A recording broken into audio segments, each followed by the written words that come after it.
Tere kallid tennissõbrad! Järjekordne suure slam'i turniir Pariisis, French Open, Roland Garros, nimetage kuidas tahad, on lõppenud. Meil on uued tšempionid, mõni küll mitte enam nii uus, aga ikkagi French Openi mõttes suhteliselt uus. Aga igatahes meil on Novak Djokovic, on tšempion Barbara Krejcikova ja meeste paarismäng, naiste paarismängijad ja kõik need teised mänguliigid ka. Tutvustame tänast stuudiumi. Gunnar Leheste, mina saatejuht Riho Kallus, mul hea truu abiline. Tere! Ja täna oleme eksperdina stuudiosse kutsunud tennisetreener Rett Reimali. Tervitust! No kõigepealt olete rohkem vaadanud viimastel päevadel tennist või jalgpalli?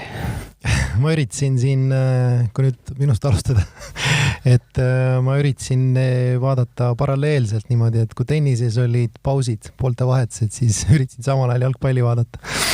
Et ikkagi need tennise viimase ringi mängud olid prioriteet mul. Ja. No mina pean ütlema, ma vist ei ole ühtegi Grand Slami nii palju vaadanud, kui ma nüüd see aasta Roland Garros olen vaadanud, et ei ole veel jalgpalli väga jõudnud vaadata. No väga hea, siis saab Riho arvamust kuulata ka, sest ma tõesti kõiki mänge võib-olla pole näinud, aga viimaseid ringe üritasin maksimaalselt vaadata. No, ma kuulasin ühte rahvusvahelist tennise podcasti, kus siis Inglismaa-Horvaatia mängu ajal saatis saatejuht Goran Ivaniševićile saatis sõnum, et jalgpalli vaatada. Loomulikult vaatan. No, vaatas paralleelselt nii finaali kui jalgpalli. Kumb tal see suuremal ekraanil oli, see oleks... Meil on seal huvitavalt ju ära jagatud Marian Vaidaga, et 2 Grand Slami teeb Marian Vaida ja nüüd Wimbledonis on Goran Ivanišević jälle abiks. No kuulsin ka jah, et Eurospordis seal nad võtsid intervjuu Ivaniševićit ja siis tunti muret, et kuhu ta kadunud on ja siis ta avas telgitaguseid. Poole kohaga tööl mõlemad treenerid. No ja juba mõeldi, et ei tea, mis seal on, et äkitselt läksid tülli oma vahel või midagi, aga ei, paistab, et kõik on okeine. Aga enne kui me vast tuleme French Openi juurde, no maailma spordiavalikust šokeeris loomulikult taanlase Christian Erikseni juhtum. Vast rõhutaks selle tenniserahvale ka üle, et kõik teaksid, kus asub tennisekeskuses AED aparaat laagris on püsti. Ja, peaks olema püsti küll. Tead, kuidas kasutada? Ma just tegelikult ma ise mõtlesin, et kõige selle taustal mul tekkis endal selline mõte, et ma peaksin minema uuesti esmaavikursustele, kui päris aus olla. Et täitsa soovitan kõigi. Treeneritel see kompetents muidu on? No, paberid saades pidid midagi saama? Jaa, keskelt läbi nüüd on ta vist minu teada kohustuslikuks muutunud, et tehakse, on vaja teha läbi ka esmaabikursused. Ma ei ole kindel, kas see varem oli kohustuslik. Aga ta tõenäoliselt ma arvan, et ta oli vist, aga nüüd on vist niimoodi, et peab uuendama, et mingi aja tagant vist peab uuesti käima esmaabikursustel, et vist see erinevus on. Varem ei olnud seda vist nõuet. Aga mingi, ma ei mäleta, kas 4 aasta tagant või mingi aja tagant. Kui sa nii-öelda tahad vist taas taotleda uuesti oma kvalifikatsiooni, siis seda nii-öelda kutsekategooriat, et äkki siis, kui ma ei eksi, ma võin muidugi eksida, aga minu teada peab siis uuesti minema jälle mingi aja pärast esmaabikursustele. Tuli koduks teema jutuks, mul on abikaasapoolne perekond, kõik on arstid ja kardioloogid ja kirurgid ja nii edasi ja äiapapa poolt huvitav arvamus ütles, et tema vaatas situatsiooni, ütles, et kummaliselt kaua läks aega enne kui elustama hakati, et seal on ikka sekundite küsimus, et seal tuleb ikka kohe tegutseda, et imestas, et see nagu võttis natukene aega, et kui see ka nüüd nii-öelda staadionipoolne arst sinna jõudis, siis seal natukene asi venis liiga kaua, tema arvates. Et oleks peal mängija ise hakkama. Et kui sellised situatsioonid juhtuvad, siis on iga sekund arvel, tuleb kohe hakata nii-öelda pumpama. No. See on väga kriitilise tähtsusega sellistes olukordades. No õnneks, seekord läks õnneks.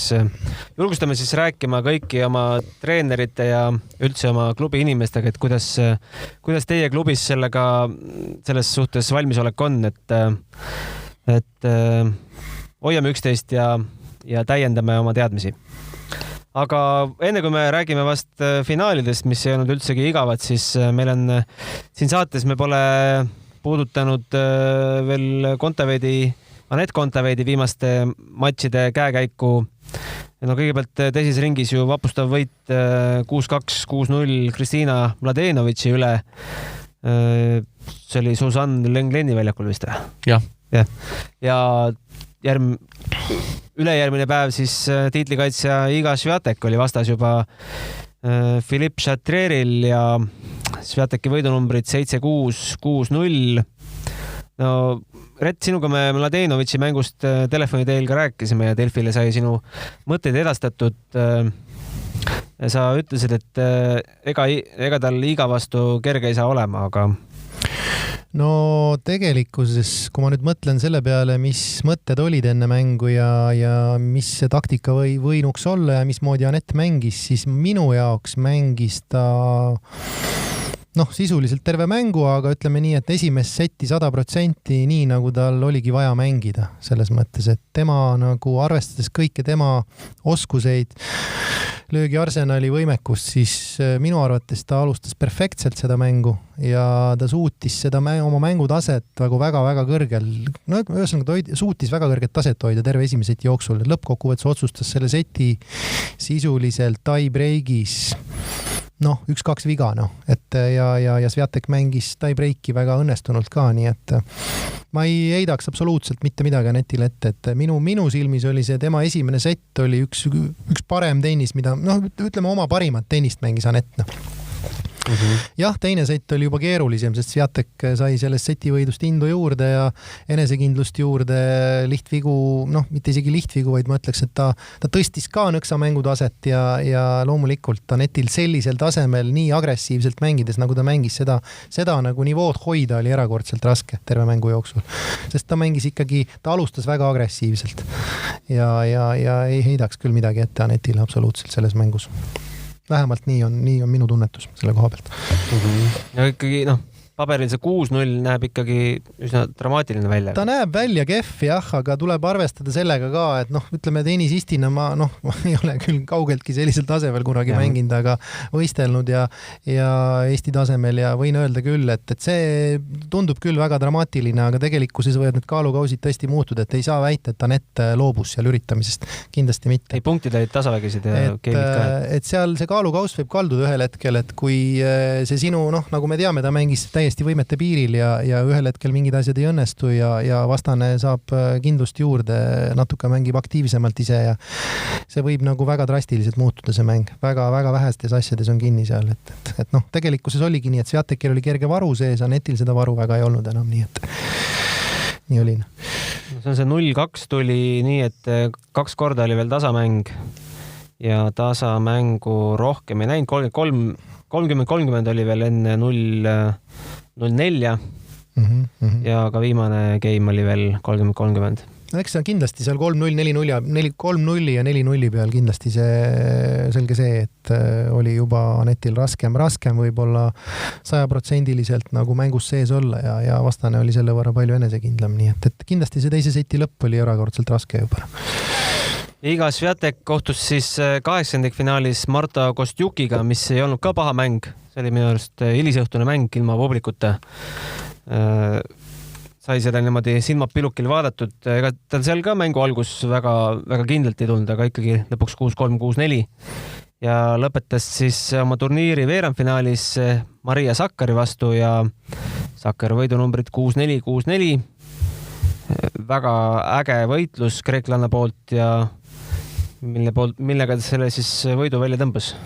No ma arvan, et Sakkari suur eelis võrreldes Anetiga on esiteks see, miks ta Sviateki jaoks on ka ebamugav on, et üks asi on, et ta suutis natuke paremini ette võtta selle Sviateki eeskäe, et esiteks tema serv tal on väga võimas kick-serv, mida paljudel naistel ei ole. See pall põrkab kõrgele üles, seda ei ole tõrjuda nii lihtne, et kui paljudel naistel see servil see põrge on, pall põrkab madalamalt ja prognoositavamalt, siis seda kicki on oluliselt raskem tõrjel rünnata, väga keeruline.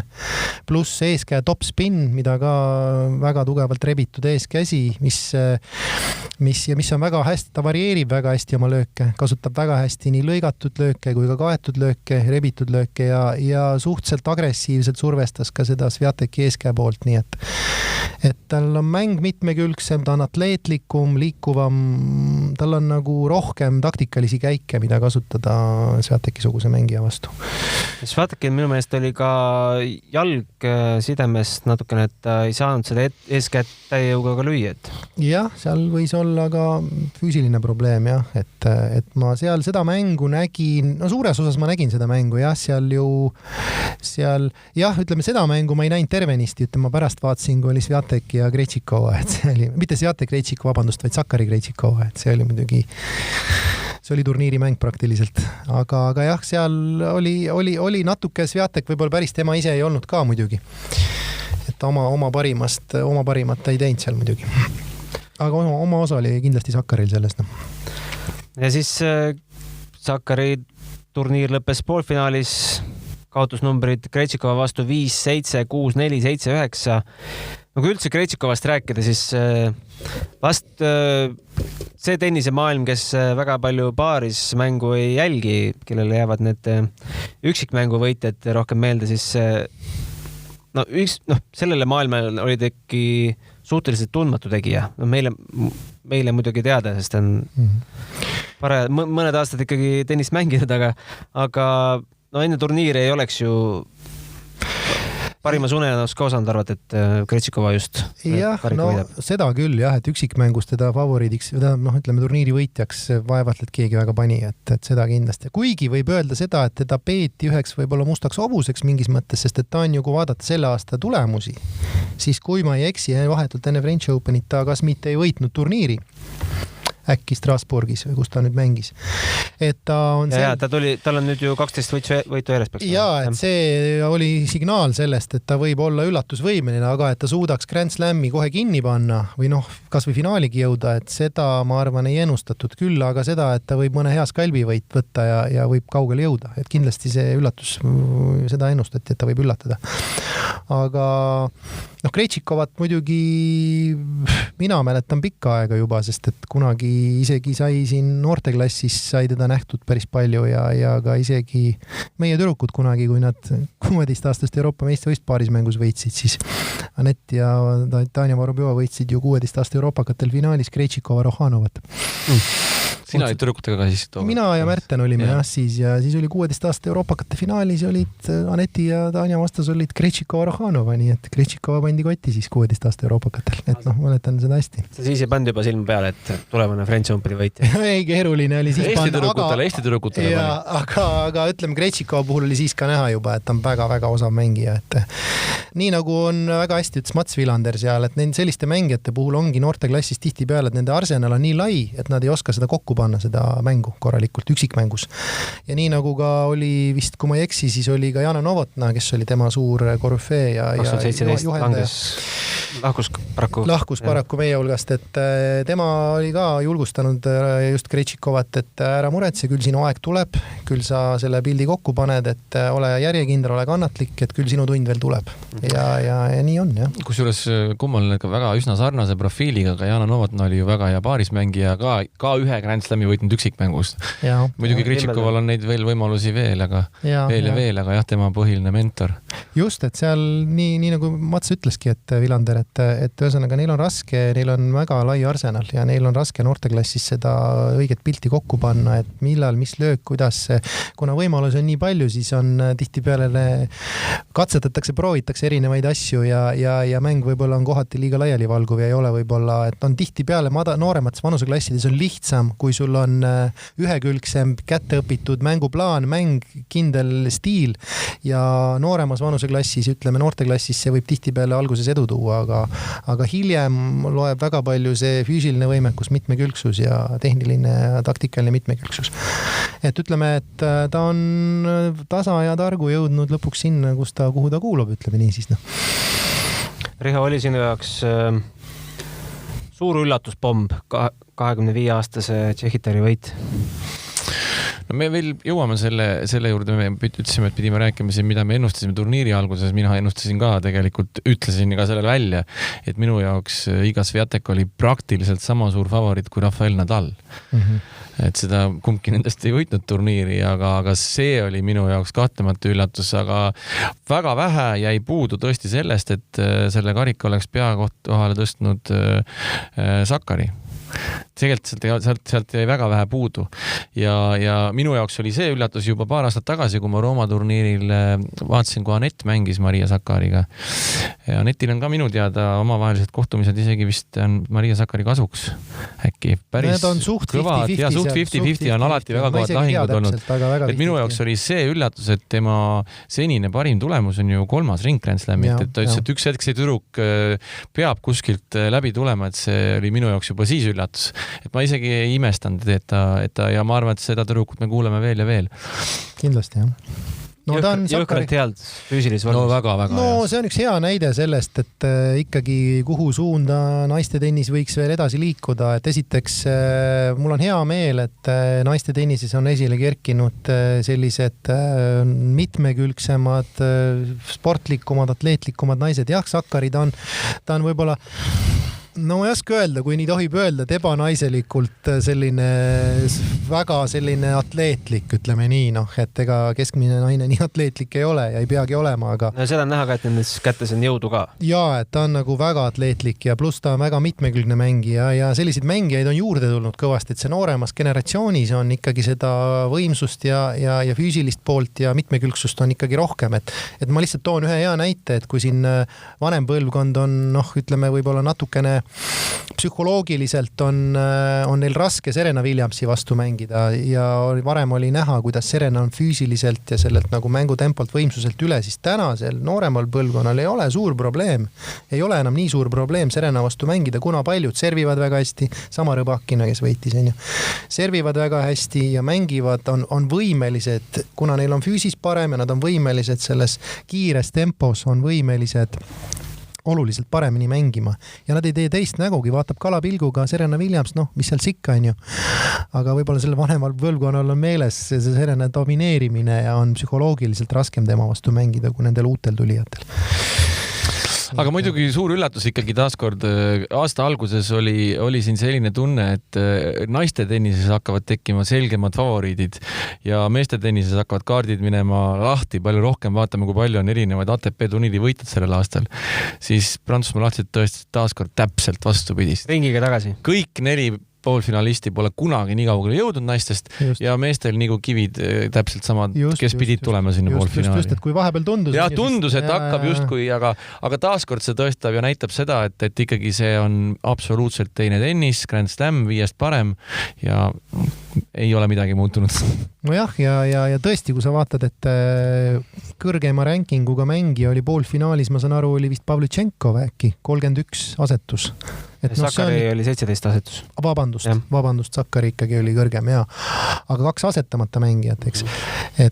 Ja finaalis, ma ei tea, seda tasuks uurida, et kas finaalis on olnud niimoodi, et üks on asetamata ja teine on 31. asetus. No kindlasti oli millalgi on võib-olla olnud, aga see on üsna harva esinev juhtum. Et 2 mängijat finaalis on nii madala rankinguga. Tavaliselt on üks selline võib-olla. Jah, aga me siin Gunnariga enne saate algust ka natuke arutasime, vaatasime seda ajalugu French Openil, et tegelikult praktiliselt viimased 8 aastat on kõik erinevad võitjad, pluss ka finalistid on kogu aeg erinevad olnud. Et see ei olegi nii ebatavaline naiste tennis. Ja, ei, selles mõttes tegelikult on see väga lahe, et see on väga positiivne on see, et on võimalusi paljudel ja jätkuvalt siis me võime ikkagi loota ka, et kes teab, et Anetil on ka ju võimalus, et miks siis ta kuulub sinna samasse seltskonda, kust on sirgunud erinevaid finaliste juba erinevatel Grand Slamidel, nii et siiski jätkuvalt asjaolude kokkulangemisel ja kõik on võimalik, mina arvan siiski. Kui kaugele Anastasia Pavlyuchenkova võit jäi? 3 setti küll, aga reaalselt? No reaalselt me ei tea täna, kui tõsine tal see probleem oli ka, et ikkagi oli tunda, et tal oli seal reaalselt füüsiline probleem, eks, et... Jah, selle jalalihase... Kas tal oli seal tegemist reiega või... Reielihase venitus midagi oli. Kas oli venitus, et ühesõnaga oli näha, et kui ta küll liikumise pealt oli hädas, et oli vaja sirutuse pealt lüüa või külje peale liikuda, siis mida rohkem mäng edasi, raskemaks ta läks tal. Ta hakkas punkte lühemaid mängima, on ju. Teinekord see teeb mängul plaani lihtsamaks. Sa pead minema lööma, pead väga lühikesi punkte mängima ja ega tegelikult ei olnud lõppkokkuvõttes lihtne see võit Krejčikoval. et otsustavas setis 6-4 oli. 6-4, jah. Ja, et selles mõttes. Aga jah, et võimsuse poolest kindlasti oleks ta võinud, puhtalt võimsusega oleks ta võinud Krejcikova ära suruda, aga tundus kuidagi, et see oli Krejcikova turniir seekord, et kõik pidi minema. Veerandfinaalis Kaufi vastu oli ilmselgelt esimene sett puhas Kaufi dikteerimine ja mingi ime läbi Krejcikova võitis selle seti, pärast Kauf lagunes. Kusjuures Kaufil oli vist 5 või 6 sett palli esimeses setis. Lagunes nii ise kui ka tema reket. Pluss, nii, ja see oli veerandfinaal, kus tegelikult võinuks mäng hoopis teistpidi minna. Siis ta võits poolfinaali vastase matšpalli pealt. Konkreet Sakaril oli matšpall, nii. Ja finaalis oli ka niimoodi, et tõenäoliselt lõpuks oli nii, et Pavlyuchenkova puht füüsiliselt ei olnud võimeline oma parimat tennist mängima. Jällegi, et noh, see oli tema turniir. Krejcikova siis tuli ja võitis ka naiste paarismängu ära ja tema auhinnakapis on nüüd 1 üksikmängust lämm, 3 paarismängust lämmi ja 3 mixed doublesit ka veel. Ma tahaks ühe asja siia juurde veel öelda, et ma ei tea, kas te vaatasite naiste paarismängu finaali? Jaa, mina vaatasin, jah. Ja ma ütlen ausalt, et muidugi selline asi on naiste paarismängus võimalik.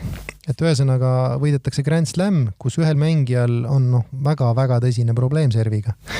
Aga samas ta kompenseeris seda uskumatu võrgumänguga. Mina ütlen isiklikult, mina pole, ma ei ole võib-olla nii palju kõiki neid paare viimasel näinud. Mina pole näinud niivõrd head võrgumängu, kui mängis Sinjakova. Et ma soovitan, kui inimestel tahavad vaadata, noortel, ütleme, junioridel ja ka, ütleme, harrastusmängijatel tahavad vaadata, kuidas tuleb naiste paarismängus aktiivselt võrgus mängida, siis palun vaadake seda finaali uuesti, mis Sinjakova seal tegi, et see on... Kusjuures rääkides sellest ajaloost ju, kuidas see paar üldse sündis, noorte samal Grand Slamil Prantsusmaa lahtistel ei olnud kummalgi tüdrukul paarilist ja lõpuks lihtsalt juhuslikult mängisid oma vahel, võitsid ära selle ja nüüd on juba mitu Grand Slami võitu all, nii et see oli täiesti juhuslikult kokku tekkinud paar. Aga see oli uskumatu, milline kokkumäng ja mismoodi nad tunnetasid teineteist ja kui servis Krejcikova ja võrgus oli Sinjakova, siis ei olnud nagu variantigi vastastel üldse. Ainult siis, kui Sinjakova servis, siis oli praktiliselt igas servigeemis tuli mõni topeltviga, et ta on niivõrd hädas selle servi liigutusega seal, et aga vaatamata kõigele sellele on 3 Grand Slami võidetud koos. Nii et see on uskumatu. Kui palju veel reserve on järelikult seal? Naiste paarismängus, kui palju on reserve veel tegelikult? No tõenäoliselt näeme neid olümpial ka kindlasti ja Wimbledonis. Ja olümpial oleks kõva, jah. Ja finaalis olid siis Bettany Matak Sands USA lipu all ja Iga Swiatek Poola lipu all ja skoor 6-4, 6-2. Aga kui sa ütlesid, et naiste turniiri mäng oli Krejcikova Sakari, siis meeste turniiri mäng oli ju poolfinaal absoluutne klassika. Kui ma ühe asja tuleks tagasi veel lõpetuseks, mis on väga oluline faktor seal Krejcikova ja Sakari mängus, kus reaalselt me ju nägime kohtuniku väga suurt viga, kus reaalselt me võime rääkida sellest, et kui muudel Grand Slamidel kasutatakse Hawkeye'd ja Prantsusmaal, liivaturniir on jälg olemas, on ju, aga seal tõstatati see küsimus ka Eurospordis kommentaatorite poolt, et tegelikult oleks vaja ka French Openil tõenäoliselt kasutusel võtta Hawkeye, sellepärast reaalselt oli jälg, matšpall Krejcikoval, esimene matšpall, kus ta näitas jälge tagajoonel, tõstis käed ülesse, out, kohtunik tuleb juurde, vaatab, ei, sees pall näitab sees, pärast tuleb, ikkagi seal on ju see Hawkeye on olemas. Ja 2 sentimeetrit audis, konkreetselt vahe sees, 2 sentimeetrit audis. Nii, mäng oleks olnud läbi juba ja kujuta ette, kui ta oleks selle mängu nüüd kaotanud. See oleks skandaalne. Õnneks võitis, selle kohta kõik hingeldasid kergendatult, et ta õnneks pärast võitis selle mängu. Jah, see variant, mis on Prantsusmaa lahtistel, see on nagu kõige rumalam variant. Et kui te ei kasuta Hawkeye'd, ärge siis näidake ka seda Hawkeye'd. Aga kui te seda kasutate, siis ärge kasutage joone kohtunikku. See on nagu kõige rumalamasse situatsiooni paned tegelikult. Mängija muidugi ise ei näe seda, eks ju. Aga kui ta oleks näinud ja pärast tagantjärgi näed ju. Et jah, muidugi on räägitud ka sellest, et see Hawkeye'l on teatav vea tõenäoline tõenäosus ja nii ja naa, aga no tõenäoliselt ikkagi lähitulevikus läheb see kõik asi Hawkeye peale. Ma loodan küll, ma ikkagi arvan, et see on õige. Ikkagi see puht inimlik eksimus, isegi kui see elektroonika eksib, siis ta eksib nii, nagu ta eksib ja kellegiga vaielda ei ole midagi. Pluss keegi pole süüdine. No täpselt, keegi pole süüdi selles. Et jah, see on nagu väga rumal olukord oleks olnud, kui oleks nii läinud. Ja olgem ausad, kui ta nii nibin-nabin läheb, seda ongi ääretult raske lugeda. Mängija vaidleb kohtunik. Ma olen ju ise, me oleme ise mänginud. Aga sa ju tead, Rett, seal ongi see olukord täpselt, et kui see joon on tibakene kõrgem ja seal võib isegi väike vahe olla, aga sa näed, et ta joone pealt lükkab natuke liiva ära ja kohtunik loeb selle sisse. Ja seal võib isegi väike vahe olla sellel jäljes. Ja ütledki, et tegelikult kohtunik tegi head tööd, luges sisse, aga elektroonika loeb selle outi. Jah, ei, sul on point on õige, et siis sellisel juhul mingil juhul ei tohiks näidata ja seda. See on kõige hullem variant. Et see on nagu ei kõlba kuhugina. Ainuke asi, et see info tuleb varem või hiljem kuskilt ikka välja. Et noh, selles on see probleem. Ütlete, mis tunne oleks hotellitoas pärast vaadata seda mängu, kui selle kaotanud tuled ja näed kordusesse. Et noh, ma loodan, et see oli millekski väga hea seekord. Et lõppes õnnelikult, pluss on vaja midagi ette võtta sellega. Just. Aga meeste juurde tulles siis tuldi publikule vastu ja said siis need õnnelikud piletiostjad ka lõpuni vaadata ühe öösessiooni. No ta vist ei alanud öösessiooni raames, aga läks sinna päris hiliste öötundideni välja. Eesti järgi ta 1:30 lõppes vast ja Djokovic võitis siis 4 setis, aga see oli selline pikemat sorti 4-setiline matš, rohkem kui 4 tundi ja kukutas siis 13-kordse French Openi võitja Rafael Nadali. Jah, no üldiselt selle kohta öeldakse, et see on paljud eksperdid on nimetanud seda üheks kõige aegade kõige paremaks liivamatšiks üldse. Eriti Djokovicit. Ma julgeks öelda, et parim mäng Djokovicit liival. Djokovic ütles ka, et see oli tema parim matš liival, kus ta on osalenud ja top 3 üldse. Huvitav, mis ta mõtleb seal top 2 siis? No üks on kindlasti see Austraalia lahtiste finaal Nadaliga. See sama Nadaliga, ma olin koha peal, vaatasin seda, see oli 5,5 tundi mängisid. Tõenäoliselt üks on see, ma arvan, jah. Ja võib-olla tuleb mingi Wimbledoni finaal Federeriga sinna juurde veel äkki ja sealt see tulebki see 3 võib-olla. Ma ei praegu ei oska. Või oli see matš, kui tal olid matšpallid olid Federeril ja lõi kinni silmi selle tõrje. See oli Ameerika lahtistel vist. Jah, seal oli ka, jah. See oli ka. See. Jah. Nende hulgast sealt midagi. Tõenäoliselt, jah. Sest no ju me teame, Federeril Djoko vastu olid ju ka finaalis matšpallid ja ta kaotas selle finaali veel, kas oli nüüd paar aastat tagasi, mõned aastad tagasi Wimbledoni finaalis, nii et noh, neid variante on jah seal mituna. Millega siis Novak ikkagi murdis hispaanlase? No üks asi oli kindlasti see, et kõigepealt kui taktikaliselt rääkida, siis üks asi oli muidugi see, et ta suutis selle mängu ajada ikka nii palju laiali rahva jaoks ebamugavaks, et ta suutis sealt just üks asi oli see, kui ütleme, võtame Djokovici eeskäsi, rahva tagakäsi, et siis ta suutis selle mängu eeskäe poole pealt tõmmata niivõrd palju väljakust välja Nadalile, et Nadal ei saanud sealt tagakäe poole pealt tihtipeale muud teha, kui lõigata tagasi. Ta jäi nagu sealt poolt surve alla, tagakäe poole pealt. Et ta suutis selle mängu kanda päris palju sinna poole üle. Mitte lihtsalt tagakäe alla, aga täiesti väljakust välja tagakäe alla. Et see oli kindlasti see üks nüanss, et rahva ei pääsenud üldse eeskäe poole pealt nii palju, kui ta tavalist on harjunud dikteerima. No sealt ei ole võimalik ümber ka joosta enam kuidagi. Et nii väljakust välja, et see oli kindlasti läbimõeldud nagu lüke, et noh, see oli üks asja külge. Teine oli see, mida Ivan Iševitš ütles väga hästi, et see on nagu kõige parem võimalus Nadali võita, kui sa ei kohtu taga finaalis. Et puht psühholoogiliselt ka on lihtsam, et kui see ei ole viimane mäng, et siis Nadal ju finaalis polegi kunagi kaotanud Prantsusmaa lahtistel. Nii et finaalis on ta oma parimat tennist tavaliselt mänginud ja noh, see nüüd ei puutu otseselt nagu mängu taktikalisse poolde, aga puht psühholoogiliselt andis see ka muidugi ja muidugi see, et Djokovic on võimeline füüsiliselt niivõrd kaua kannatama. Ja mulle endale tundub tegelikult, kui seal kommentaatorid mainisid, et Nadalile justkui sobiks Djokoviciga pikkade punktide mängimine, siis ma siin vaidleks vastu, et tegelikult on just nimelt Djokovic on üks ainukesi mängijaid Nadali vastu, kes pigem statistiliselt tihtipeale on ülekaalus siis, kui on mida pikem punkt, seda parem Djokovicile, siis ta suudab seda oma mängu peale suruda paremini. Et see ei vasta alati tõele, et pigem Nadali šanss oligi selles, et noh, siin kõrvalt on lihtne rääkida, aga nii nagu ta alustas mängu, alustas väga agressiivselt Pigem ta ei mänginud väga pikki punkte, ta otsis võimalusi kogu aeg dikteerimiseks, punktide lõpetamiseks, et olla ise see, kes punkte lõpetab rohkem. Et see oli šanss tegelikult, aga kuna Djokovic on füüsiliselt nii võimekas, see on kõige võimekam mängija füüsiliselt üldse tuuri peal praegu, siis temal ei ole probleem mängida pikki punkte, absoluutselt mingi probleem.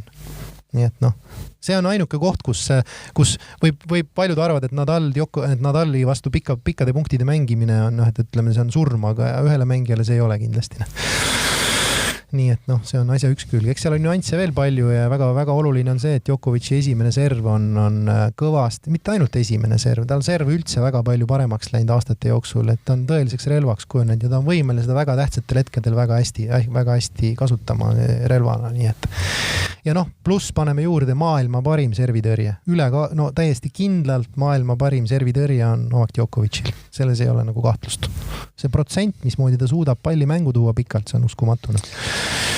Vaatasin, seal mängus oli ka huvitavaid hetki vahepeal, küsimärk minu jaoks oli see, mõtlesin, kuidas ta suudab mängida nii pika matši ja nii varakult neid palle mängida, et sa võid ju meeletult jalgadega tööd tegema ja ta suudab. Tal see füüsiline kestab nagu lõputult ja teine asi, mis kohati oli huvitav, et ma vaatasin, et ta mängis isegi Nadali oma relvaga Nadali vastu, et teame, Nadal vahepeal tõmbab seda kõrget tagaga topsi ja siis lööb teravalt ja vaatasin, et Djokovic tegi praktiliselt sama asja vahepeal Nadaliga, et see oli päris huvitav, et sellega oli Nadal päris püsti hädas seal kohati. Et aga ei vaieldamatult üks parimaid matše ikka Djokovicilt liival. Jaa, absoluutselt. Ja nüüd siin tekib küsimus, et kui vaadata üldse see pakett, mis tal on, et ta on nii mitmes aspektis maailma parim, et kui panna kogu see pilt kokku, tal nõrka kohta ei ole praktiliselt. Mängus puudub nõrk koht täiesti. Ütleme, et see on loogiline ka, kui sa nii hea mängi oled, aga tekib küsimus, et praegu võib-olla ei taheta ta tituleerida kõigi aegade parimaks, et lihtsalt üks Grand Slam on puudu. Aga tegelikult, kui vaadata seda pilti, siis teda praegu ei saa veel välja kuulutada võib-olla, aga kui sa vaatad seda, et ta on kõiki Grand Slamme vähemalt 2 võitnud nüüd juba tänaseks. See on esimest korda peale Rod Laverit. Ja Nadal, Federer pole sellega hakkama saanud veel. Ja tal on puhtalt üks tiitel puudu. Ta selle tiitli saab, ta on vaieldamatult kõige aegade parim. Siis ei ole enam üldse küsimust. Praegu ta on seal piiri peal väga lähedal. Ja tal on ka kõige suurem šanss selleks saada, nii et tundub, et selles võitluses võib Federer üldse 3. jääda. Tundub nii. Ja kardan, et siin võib praegu ka Prantsusmaa lahtistel kuningatroon võib-olla anti üle juba see aasta. Anti üle või jäi vabaks? Või jäi vabaks, jah. Et ei tea, kuidas siin nüüd järgmisel aastal, millised võimalused üldse veel rahval on. Ei tea, ei oska öelda, jah. Ja Federeri šanss on muidugi Wimbledon, nii et see on ikka viimane õlekõrs. See on viimane ja kusjuures jube keeruline on nüüd uskuda, et kuidas ta füüsiliselt peab vastu tervet. Jah, see on natukene füüsiliselt vähem koormav, kindlasti ta on oluliselt vähem koormav kui Liiv, kui French Open, aga ma arvan jätkuvalt, et väga-väga raske on tal ikkagi täna võita tervet turniiri, ta panustab sinna kõik, ta teab, et see on võib-olla üks ta viimaseid võimalusi, aga jätkuvalt on väga raske uskuda, kas ta füüsiliselt peab vastu tervet turniiri kuni lõpuni välja. Mis siis, et muru peal? Väga keeruline. Me rääksime pikalt laialt poolfinaalist, aga tegelikult Djokovicil tuli üks mäng veel mängida. Jäi seal Stefanos Tsitsipase vastu 0-2 kaotusseisu, aga ujus välja ja 3-2. Minu jaoks on see veel üks märk. Ma ise lootsin väga, veerandfinaalidest alates oli mul 2, nagu öeldakse, hobust, kelle peale mängida oli Krejčikova ja Tsitsipas ja ma mõtlesin, et kas tõesti mõlemad võtavad ära, aga kahjuks Tsitsipas ei võtnud, et väga meeldib mulle Tsitsipase mäng ja noorteklassis näinud teda ja kaasa elanud talle kõvasti, et see minu jaoks veel näitab Djokovic'i suurust veel üks kord, kuidas Grand Slami finaalis kaotusseisus 2-0 tulla välja niimoodi ja mulle tundub, et seal nad kommenteerisid ka, ütleme, kui nüüd vaadata muid eksperte, siis ma usun, et ma olen nõus sellega, kas nüüd päris sellega, et nad siin eksperdid võrdlesid Djokovic'i, Nadali ja Federeriga selles osas, et Nadal, Federer kohati tundub, et mõnikord mängivad liiga palju, mingis hetkes mõtlevad liiga palju lõpptulemusele, et Djokovic mingil hetkel justkui laseb sellel minna, sellel tulemusel ja lihtsalt mängib julgelt ja lihtsalt tulgu, mis tuleb a la. et seda nagu räägiti siis nii-öelda Eurospordi peal, arutlesid seal eksperdid, et noh, kas nüüd lõpuni sellega nõustuda saab, aga seal on iva sees, et ta näiteks kolmanda seti alguses ta reaalselt oli näha, kus ta nagu mõtles, et okei, mina tean, mis ma nüüd pean tegema, ma lihtsalt teen seda, ma lähen ja ta reaalselt lükkas uue käigu sisse, väga agressiivselt hakkas mängima, tõrjelt alates, ta tõstis reaalselt mängutempot, ta hakkas nagu palju ründavamalt mängima ja ta suhtis seda praktiliselt kuni lõpuni hoidena. Et see näitab seda nüüd, et kusjuures tal on ju väga raske, tal on täpselt samasugune nii-öelda võitlus selle kõigi aegade parima tiitli peale, on ju. Ja kui raske see psühholoogiliselt on, ta ju kuskil seal intervjuus ka ütles peale poolfinaali, et noh, uskuge mind, et see pinge on päris suur, on ju, niimoodi naljaga pooleks, on ju. Aga see pinge on meeletu, seda tavainimene ei kujuta ettegi üldse. Djokovicist tehakse see aasta dokumentaali, et oleks huvitav näha, mis tagatoa jutud siis on. Ja. Ma ise kuulsin sellist arvamust kuskilt, et on mängijaid, kes mängivad täiega igat punkti nagu Rafa, aga on mängijaid, kes tajuvad seda parim viiest dünaamikat suurepäraselt ja üks nendest on Novak. Noh, parim viiega dünaamikat ta tajub Rafa suurepäraselt, on ju, et selles ei ole kahtlustki üldse, on ju, aga jah, et selles suhtes kindlasti on erinevusi ja see erinevus tuleb tihtipeale ka siis välja, kui tegemist on näiteks väga heade servijatega.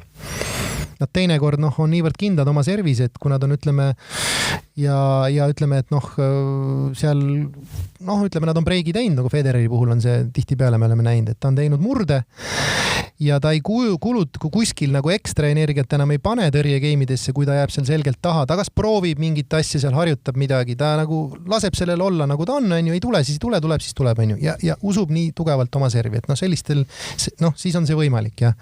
Rahval on serv kogu aeg paremaks läinud, kogu aeg arenenud, aga ta ei saa nii palju lõpuni loota selle peale, et tal on selles mõttes nagu natuke keerulisem.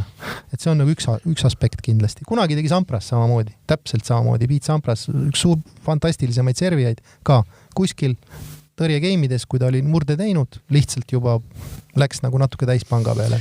Siin muidugi ikkagi üks aspekt, millest ma ei ole rääkinud, Stefanos Tsitsipas tegi täna sotsiaalmeedias postituse, et 5 minutit enne finaali algust sai ta teada, et ta vanaema suri ära. Ehk siis Apostolose ema. Ma isegi võib-olla Stefanos Tsitsipast see võib-olla niivõrd palju, ma ei oska öelda, kuidas see mõjutas. Kindlasti mõjutas, aga mida ma märkasin kohe matši algusest saadik, on väga palju tal silmsidet oma isaga. Ja isa oli hoopis teistmoodi. Isa oli ikka täitsa pea all ja norus, et see võib-olla mingi hetk andis tunda. Minu jaoks see matš tundus olevat lõppenud 3. seti 4. geimis, mis oli see pikk Stefanos Tsitsipase pikk servi game, 12 minutit ja mis oli väga tähtis game ja praktiliselt peale seda kukkus ära serv, läks see serv natuke aeglasemaks, ei tulnud seda esimest servi enam nii aga hästi ja Djokovic läks juba praktiliselt oma teed, et kui oleks selles 3. setis ütleme 3-4 game'i veel oma servi game'i hoidnud, oleks saanud sealt nagu nii-öelda vähemalt tie-breakini midagi.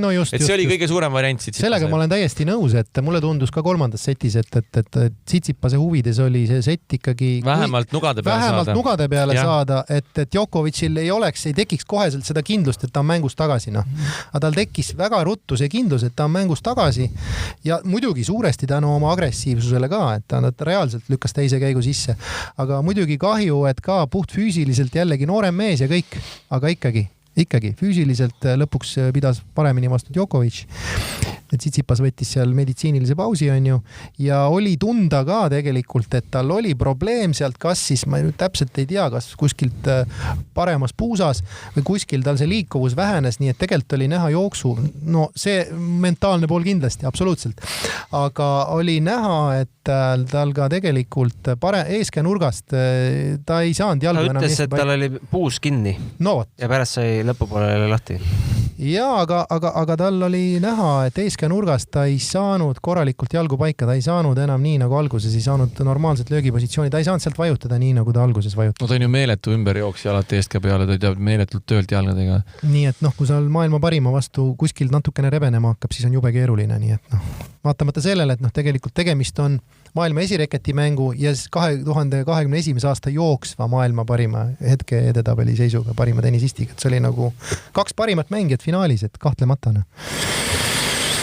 no ma 2-0 pealt julgesin arvata, et kui Stefanos selle ära võtab, siis tema võib sealt Next Genist nii-öelda maha kriipsutada, et jääb sinna, kes sinna üksinda alle siis jäävad, et Daniil jääb sinna sellest originaalsest Next Genist. No jah, sest nüüd on juba järgmine Next Gen, on seal juba Sinnerid ja järgmised mängijad, on ju, et seal on neid juba generatsioone mitu juba tekib seal, aga põhimõtteliselt küll jah, et Zverev oli, me teame, Zverev oli ju US Openil oli ju väga-väga lähedal võidule, nii et seal oli väga vähe puudu tiimi vastu, et kas seal mitte, kas matšpall oli tal?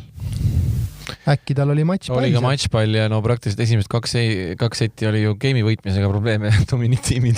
Ja nii, et ühesõnaga need kaks mängijat on jõudnud väga lähedale muidugi, aga muidugi peab tunnistama, et see oli esimene Grand Slam nüüd, kus olid kohal nii Federer, Djokovic ja Nadal, kõik mängisid, Federer küll loobus, aga esimest korda andis nagu reaalselt tõsise lahingu keegi teine, no ütleme noorema generatsiooni mängija andis väga-väga tõsise, see oli esimest korda nüüd tõsise. Ja, et selles mõttes ei anna võrrelda nagu nii-öelda Ameerika lahtistega. Ja kui rääkida Aleksander Zverevist ja võrrelda Tsitsipasega, siis ma julgeks öelda, et tema puhul ikkagi oluliselt rohkem mängib rolli see, kuidas tal see servi jookseb, et Tsitsipas on palju mitmekülgsem ja suudab palju rohkem nii-öelda ka mängu mängida kui Aleksander Zverev. Zverev peab ikka väga palju rohkem servi ja oma kahuri eest käega need punktid ära võtma kiiresti. No Zverevi puhul on öeldud seda, et tema tund kindlasti tuleb, kui ta suudab seda agressiivsust, mis tal üldiselt ta on võimeline väga agressiivselt mängima. Ma olen oma silmaga näinud, kuidas ta Montrealis mõned aastad tagasi tagus Federeri üles niimoodi, et seal polnud varianti ka, kusjuures Federer mängis väga korralikult. Aga tal on nagu olnud jah, väidetavalt siis on olnud probleemid siis, kui tekivad võimalused ja kui tekivad keerulisemad seisud, et siis ta on natukene jäänud passiivseks, et aga tal on see agressiivsus täielikult olemas, et küsimus on sellest künkast üle saamises, et siis on ta kindel Grand Slami võitja materjal, võib öelda. No rääkides, mis peale finaali toimus, siis Djokovic oskab rääkida pressikonverentsil seda, mida ajakirjanikud tahavad kuulda. Üks asi on see, et see tiitlijaht paneb pinged peale, aga teine asi on see, et ütles selgelt välja, seda ütles ka tema treener, et eesmärk on kuldne slam. Ei rohkem ega vähem. Praegu on hea muidugi lüüa selle trummi, kui sa oled Nadalist jagu saanud Frenchile, aga... No jah, kuulde slam, see tähendab siis 4 Grand Slami ja olümpia ja praegu on 2 Grand Slami võetud, on ju, ütleme siis, see ei tundu sugugi ebareaalne selles mõttes, et tal on enesekindlus on täiesti laes praegu. Kui ta füüsiliselt vastu peab, natuke on õnne vaja kindlasti siin-seal, aga täiesti realistlik on see. Mis sa Rett arvad, kuidas see olukorda muudab? Meil pole Frenchi ja Wimbledoni vahel sellist nii väikest vahet kunagi olnud, et 2 nädalat on väikest puhkust, kellel on puhkus, kes paneb soojendusturniiri. Kas see segab kaardid ka meeste seas sassi või on ikkagi Djokovic favorit number 1?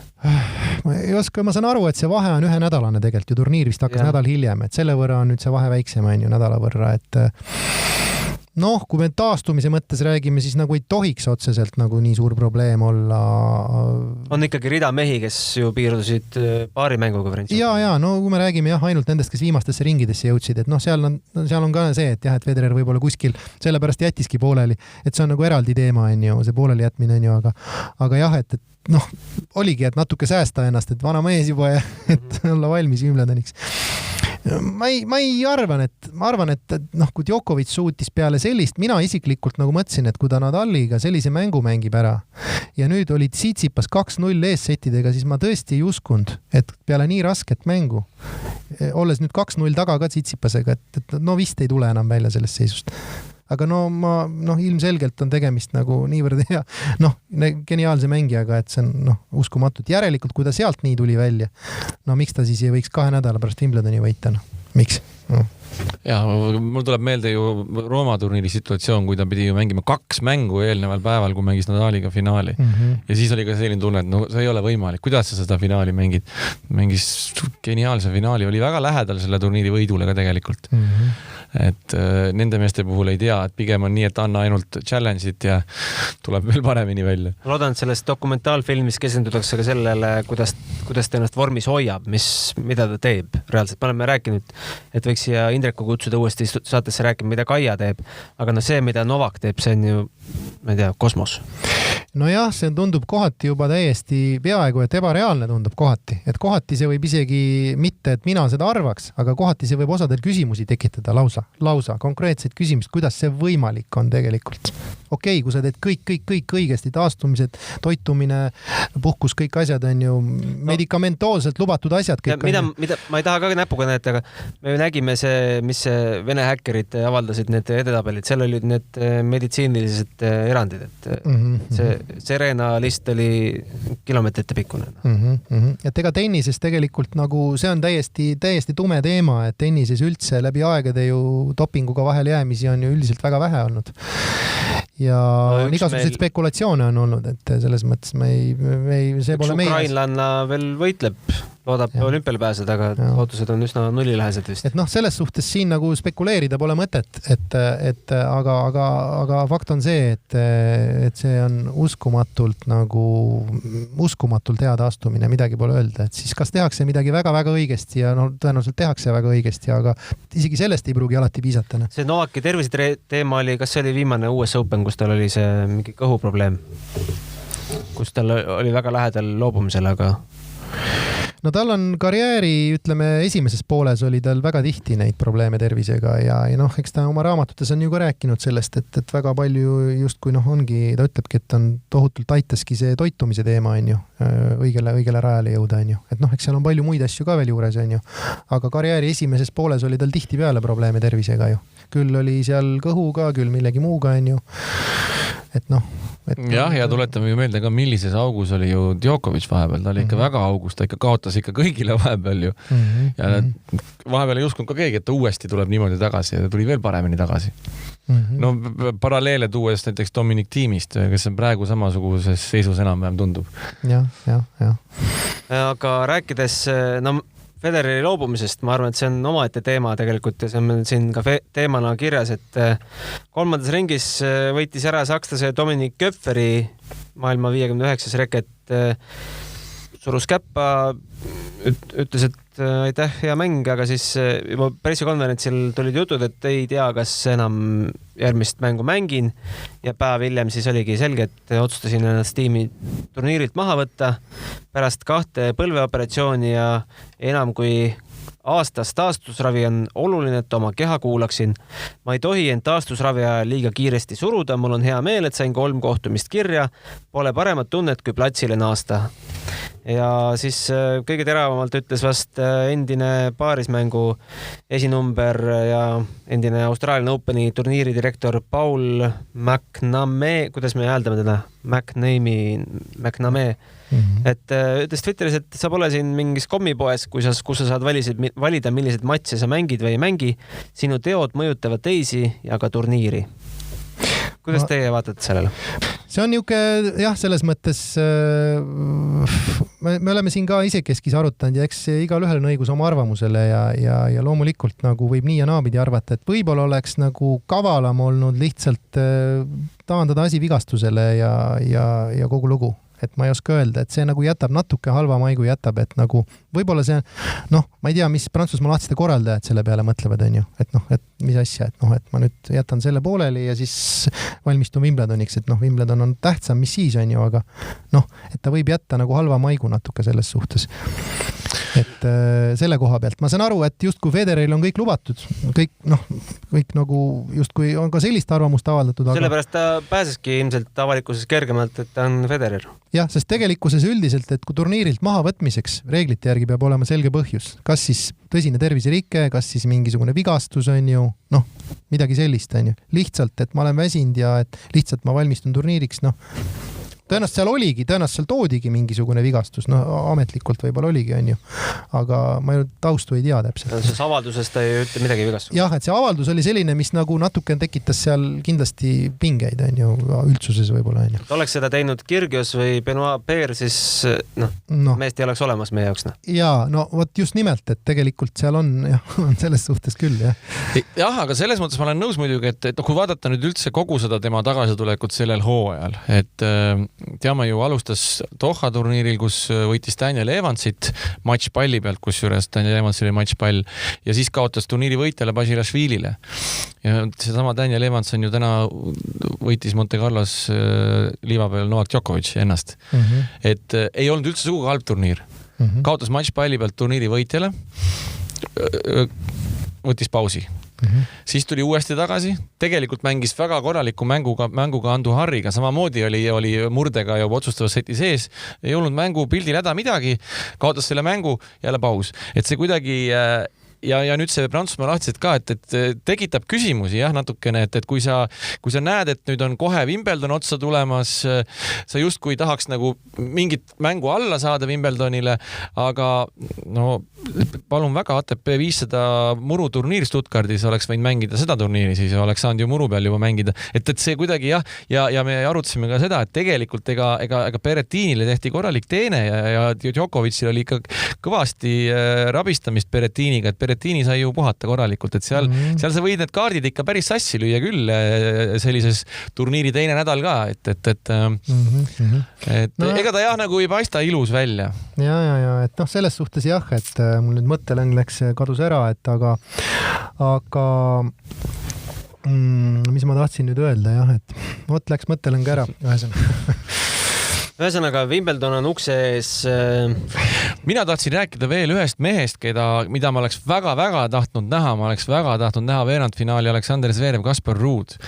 Et Davidovich Fokina loomulikult üllatas ja mängis hea turniiri, aga Kaspar Ruud oli ikka liival väga hea soos ja see oli nibin-nabin pikk lahing, mille ta kaotas. Et oleks väga põnev olnud seda lahingut näha. Seda kindlasti, jah. Mul tuli meelde, see mõte oli lihtsalt see, et jäi selline mulje, võib-olla see on ekslik, jäi selline mulje, et ta ei olnudki valmis, et ta nii kaugele jõuab. Just. Et ta tegelikkuses läks lihtsalt nagu mõnda matši saama, et lihtsalt saada matši kogemust juurde, olgu see siis liival või kus iganes on ju, et noh, matši kogemus on matši kogemus, okei, see ei ole küll muru on ju, muru on tulemas. Aga ta ei olnud valmis, et tal nii hästi läheb, sest tegelikult tal läks päris hästi. Et see, et ta 3 mängu võitis, oli isegi mõningal määral tal endale võib-olla väikseks üllatuseks. No aga siis tekib kohe küsimus, kas siis ei oleks viisakam olnud matšpallil käsi ära suruda? Ei, no see on praegu... Anda teisele mehele, anda Köpferile võimalus mängida. Ei, no see on spekulatsioon praegu, aga lihtsalt võib-olla ta ei olnud valmis selliseks koormus, sest Köpferiga oli väga koormav mäng, see oli väga suur koormus talle, on ju. Ja eks ta sai aru, et teda lihtsalt ei jätku. 3,5 tundi oli see. Ja teda lihtsalt ei jätku järgmiseks mänguks, ta sai aru sellest väga hästi. Et variandid on väga väiksed, noh. Aga noh, et see kokkuvõttes kukkus välja natukene nagu õnnetult, noh. No läks sellega nagu läks... Kusjuures hakkab kohe mängima juba Halle turniiril Ivaška vastu Federer. No võt. Mõne hetke pärast peaks juba mäng käima vist. Ja naised peaksid mängima Berliinis ja Birminghamis. See nädal Birminghami tundub, et Kontaveit ikkagi läinud, et loodame, et läheb siis Eastbourne'i. Kaia, me teame, et eelturniir üldse ei mängi, selle ütles juba pressikonverentsil ja kohtume Kaiaga siis Wimbledonis. Mis te arvate, kas me Naomi Osakaga kohtume Wimbledonis? No tuli uudis ju, et Naomi Osaka on ennast Berliini turniil ka maha võtnud, et siin see võib olla märk sellest, et võib ka Wimbledoniga probleem olla, ei tea ju, kuivõrd see tema avaldus reaalne oli. Vaata, see on selles mõttes järgmine huvitav asi, et seal, noh, jällegi, mis arvamus on igal ühel, on igaüks võib arvata, aga tegelikult see jutt kõik oli jumala õige kindlasti ja see oli väga õige nagu tähelepanu juhtimine nendele pingetele, mis on tippudelt. Selles mõttes oli see kõik nagu õige. Probleem on selles, et selle avalduse ajastus ja see, kuidas ta nagu sellega välja tuli, mismoodi, tegelikult pani talle veel suuremad pinged peale. Et kokkuvõttes tal on nüüd veel raskem selle tulemusest. Sealt tuli palju negatiivi, sealt tuli palju seda, kogu seda nagu, noh, ka kriitikat tuli palju, on ju, mis on ka põhjendatud, on ju. Ja Gunnar ütles väga huvitavalt. Kas te olete kunagi näinud, et 4 Grand Slami korraldajad panevad omavahel selja kokku ja teevad mingi ühisavalduse? Nüüd oli see väga kiiresti tuli see ühisavaldus kuidagi. Ja ega ka oli päris palju oli ka mängijaid, kes nagu ei olnud nõus sellega, sellepärast, et noh, eks see on üks profitenisisti töö osa. Või ütles Maarja Vääru seda, jah? See on üks profitenisisti töö osa tegelikult, et noh, selles mõttes ta pani ennast jube raskesse olukorda, ta lõpuks sai ise ka aru kindlasti, et noh, ja siis selle tulemusena kujuta ette, kui suured pinged sul veel on ju, et sa oled nagu oma imidžile ka nagu mingi, noh, teatud määral on ju nagu väikse paugu pand, et nagu kindlasti tal on väga raske praegu, inimlikult on ta väga keerulises seisus. Ma ei oska ennustada, mis nüüd tuleb edasi.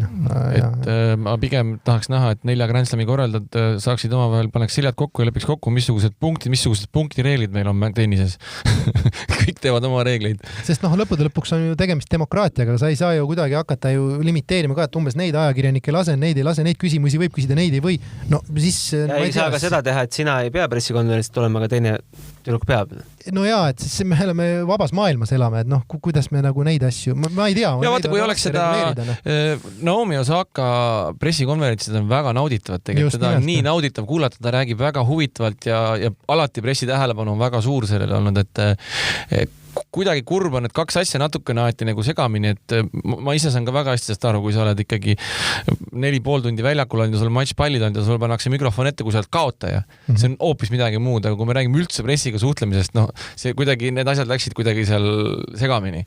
Ei tea, et loodetavasti need asjad klaaritakse ära ja loodetavasti ikkagi ta on varsti tuuril jälle. No väga kurb, kui ta Wimbledoni ma Osaka kaitseks tahaks nii palju öelda, et ma ei taha ka siin, et me nüüd siin ütleme, et võta ennast kokku ja kannata ära see, et kindlasti mingi debatt peab selles osas tekkima ja see peab kuidagi rahumeelselt tekkima, ei taha mingit paukumist. Ei, kindlasti, et seal mingisugused ja absoluutselt, et on vaja, on soovitatud ka, et ütleme, istutakse maha, rahulikult räägitakse läbi need asjad ja võib-olla tõesti saab kuidagi... Ja, aga mitte ainult Naomi ei istu maha. Absoluutselt, jah. Kõik mängijad. See puudutab jah, kõiki mängijaid. Me teame, et see ATP meeste mängijate ühendus on väga aktiivne, aga kas naistel ka midagi sellist on, pole nagu midagi kuulda. Ja, aga minu jaoks on ikkagi imestusväärne see, et ta on täna ju maailma enim makstud naisportlane. Maailma enim teenib naisportlane. Kus kohas on managerid? Et manageeri töö täiesti puudulik. No ma mõtlengi, et seal pidi olema nagu, kas see oli siis temale see kuidagi suunatud sõnum või see pool oli nagu väga-väga nõrk, et see lõpuks mängija läks nii-öelda tankina. No ma just mõtlengi, et mis nõu talle siis anti. Et see nõu, kui anti, siis ei olnud üldse hea nõu või jäeti üldse nõu andmata. No just täpselt. Ja, et selles suhtes nagu jah. Aga ma ei mõista hukka absoluutselt, et meie asi pole hukka mõista, me loodame, et need asjad klaaritakse ära ilusasti. Lihtsalt surm kahju oleks, kui me ühe hea mängisid kaotaks. No vast nii hullusti ei lähe ikkagi. Tundus ju sedamoodi, et hakkab ju valitsema. Ja just nimelt, et tundus sedamoodi, et tema hakkab domineerima naiste tennist kohe-kohe. Ja.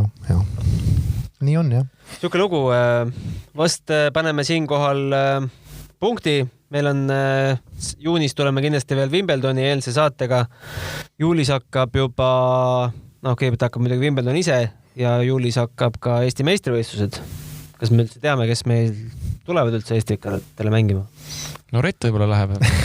Mark Lajale ütles, et tema kahjuks ei saa. Aigu kahju sellest. Wimbledoni teine nädala on Eesti. Arusaadav, muidugi. No ei, see on ju väga tore, kui me saame Margile kaasa elada sealt. Absoluutselt. Margil oli väga suur soov tulla. Ei, no kindlasti tõestada ju on. Muidugi, no Mark eelmisel aastal juba, mäletan, Harri Nepiga istunud tribüüni peal, vaatasime Margi mängu Karl-Kiur Saarega, kui ta küll kaotas selle matši, aga juba siis oli näha, et noormees on kõva arenguhüppe teinud ja et potentsiaali on kõvasti. No ma vaatasin ka seda mängu ja väga hea mulje jättis ja tegelikult oli siis juba näha jah, et sealt võib midagi tulla. Aga Marki Eurosport Playerist vaatasite? Mina kahjuks ei saanud näha, jah. Ma vaatasin ühe silmaga. Kaotas siis esimese ringi. No tulemust jah, me teame, aga jah, kahjuks ei saanud näha. Jah. No Margi puhul muidugi on, Margiga me suhtlesin paar nädalat enne French Openit ja Mark ütles, et tal on nüüd eesmärk siis mängida Prantsusmaa ja Wimbledon noorteturniirid ja peab keskenduma nüüd kiiresti meeste turniiridele, sest teatavasti nii kõrge edetabeli, juuniori edetabeliga on võimalik meeste Futures turniil peale saada veel sellel aastal. Et see võimalus on tal nüüd praktiliselt veel viimane pool aastat. Järgmine aasta tuleb minna kvalifikatsiooni ukse taha koputama, et kui ei ole wildcard või midagi sellist, et ta kindlasti peaks seda ära kasutama, seda võimalust nüüd. Mulle tundub, et Mark on nõu ja selle üldse know-how poolest väga heades kätes. Et tal tundub olevat see eesmärk nagu paigas. Tundub küll jah, et selles suhtes seal on head tööd tehtud ja tal tundub, et ka hea tiim ümber ja hoiame ainult pöialt, et meil Eestist tuleks selliseid mängijaid, et väga hea meel, et ta on niimoodi esile kerkinud ja tema on nüüd üks selline näide, et kes on läinud täiesti nii-öelda piiri taha ja tundub, et on täielikult õnnestunud selles. Et on ka teistsuguseid näiteid, meil on igasuguseid näiteid olnud, et muidu räägitakse, et tuleb välismaale minna jah, aga sa pead teadma, kuhu minna ja alati ei ole nii, et lähed kuskile tugevasse akadeemiasse nii-öelda, maksad suurt raha ja arvad, et ja võib väga suur tahtmine ka olla, aga seal peavad ikka kõik need pusletükid koos. No lõpuks see taandub ikkagi isiklikele suhetele, kuidas sul see tiim tekib ümber ja millised treenerid ja nii edasi. Just. See akadeemia üksi ei maksa. Need asjad peavad klappima, kõik õiged inimesed peavad su ümber olema ja selles suhtes peab klappima kõik. Aga hoiame talle pöialt ja Eestikate koha pealt lihtsalt ma loodan väga, et kõik teised kes vähegi nagu aktiivselt mängivad praegu ja terved on, et nad kõik osaleks, et meil on ju poisid, kes on Ameerikast tulnud tagasi, et loodetavasti nemad mängivad kõik, ütleme Johannes Seeman, Siim Troost, Robin-Erik Parts, Siimarid ja Tamm kindlasti, Ivanov jätkuvalt rivis tõenäoliselt, et Klinka, et see küsimus nagu, et kaua see Ivanov valitseb meil, et see on jätkuvalt õhus. See on meie Eesti oma next generation siin nagu Djokovic. Jah, et meil on kaua meil see pull kestab siin, et Ivanovi ei suudeta rajalt maha võtta, et au Ivanovile absoluutselt, et Vova on nagu väga-väga kõva test, et kui meil on Morten Ritslaid on üks test on olnud, Karl Saar on üks teine test, siis nagu veel kõvem pähk. Peaproov on Ivanov meil. Aga naistest rääkides on meil kedagi, kes Jelena ka praegu kõigutaks või? Ja vaat see on huvitav küsimus. See on jah, ütleme, et praegu on nagu teisi selgeid nagu tegijaid ei ole, aga see ei tähenda, et ei võiks sealt keegi teda kõigutada muidugi, aga praegu konkreetselt nagu ei julge öelda. No. Seal on esimene asi muidugi see, et kui palju on neid, kes on nagu päris täiskohaga tuuril, et Jelena õnneks on. No see ongi just see küsimus. Just hetkel võitis 25 000 kvalifikatsiooni finaali, sai põhitabelisse. Et teised tüdrukud käivad, proovivad aeg-ajalt, aga keegi ei ole päris korralikku tiimi saanud ja ei ole niimoodi tuuri peal päriselt. No ütleme nii nagu tema panustab. No täpselt, nii nagu tema panustab, see panus on hoopis teine. Tal on see siht väga konkreetselt on näha, et mille nimel ta töötab ja teeb, on ju, et tal on nagu väga selgelt. Ja seal on väga suur roll ka Voval, et Vova on ju... Et ütleme, et see on see vahe praegu, et see ei välista seda, et kuskil ühe mängu on ju, võib ta nii-öelda ka kuskil nagu ebaõnnestuda, on ju, aga tema puhul on jah, tõenäosus on jah see, et tema on see nagu selgelt favoriit number 1, nii et ma ei ole, ütleme, naiste mänge nüüd viimasel ajal, ega Eestis neid turniire ju pole olnud ka eriti, et palju pole olnud ju vahepeal, et ega pole ka väga palju, no nüüd Viljandis oli võistlused, eks on ju, aga pole väga palju olnud ju näha ka kuskil, nii et selles suhtes ongi huvitav. Estikad saavad väga huvitavad olema kindlasti. Aga Riho Mikker annab siin meil juba märku, et saade on läbi saamas. Aga tõmbamegi siis joone alla. Aitäh, Rett, tulemast. Oli väga põnev tund aega jutuajamist ja loodame sind siin sel aastal võib-olla veel näha. Suured tänud kutsumast ja kohtumiseni. Aitäh kuulamast. Kuulake meid täpselt sellest platvormist, mis teile sobib.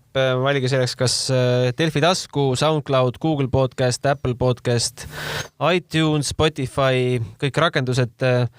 Seal oleme esindatud ja kui tahate, et esimesena saaksite teada, mille meil uus saade on üleval, siis igas rakenduses peaks olema ka see tellinupp ja meiega saab ühendust meiliaadressil tennis@delfi.ee või võtke Riho tänaval nööbis kinni ja öelge talle otse, mis te meist arvate. Aitäh kuulamast, ilusat päeva, õhtut, millal iganes meid kuulate.